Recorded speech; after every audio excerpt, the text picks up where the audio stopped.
ఈ ఏడాది మామిడి సీజన్లో తోతాపురి రైతుకు గిట్టుబాటు ధరలు లేని సమయంలో రాష్ట్ర ప్రభుత్వం స్పందించి టన్నుకు 4,000 ప్రకటించిన తర్వాత చిత్తూరు జిల్లాలో ఇప్పటి వరకు 30 గుజ్జు పరిశ్రమలు 1.95 లక్షల టన్నుల తోతాపురి సేకరించగా ర్యాంపులు మరో 99,000 టన్నులు సేకరించాయని ఉద్యాన శాఖ డీడీ సతీష్ తెలిపారు.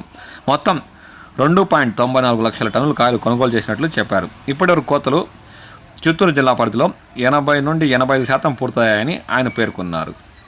ఈ సందర్భంగా కలెక్టర్ ఆదేశాలతో జిల్లాలోని 8 మండలాల్లో బుధవారం సాయంత్రం నుంచి ర్యాంపులు మూసివేస్తున్నట్లు జిల్లా మార్కెటింగ్ శాఖ ఏడీ పరమేశ్వరన్ తెలిపిన విషయం తెలిసిందే. ఉమ్మడి చిత్తూరు జిల్లా పరిధిలోని పులిచెర్ల, రుంపిచెర్ల, గంగాధరం, నెల్లూరు, ఎస్ఆర్పురం, పెనుమూరు, యాదమారి, గుడిపాల, చిత్తూరులో ర్యాంపులు బుధవారం సాయంత్రం నుంచి మూసివేస్తున్నట్లు విషయం కూడా తెలిసిందే. అక్కడ విధులు నిర్వహిస్తున్న ప్రభుత్వ ఉద్యోగులు బుధవారం సాయంత్రానికల్లా సంబంధిత తోతాపురి మామిడి సేకరణ వివరాలను మార్కెట్ కమిటీ కార్యదర్శులకు సమర్పించాలని ఆయన సూచించారు.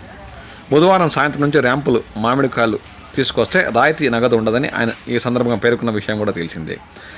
ఉమ్మడి చిత్తూరు జిల్లా పరిధిలోని చిత్తూరు పరిసర ప్రాంతాల్లో ఉన్న బంగారుపాళ్యం, తవణపల్లి మండలాల్లో మాత్రం ఈ నెల 10వ తేదీ వరకు ర్యాంపులు తెరిచే ఉంటాయని, ఈ విషయాన్ని రైతులు గమనించాలని ఈ సందర్భంగా ఏడీ పరమేశ్వరన్ పేర్కొన్నారు.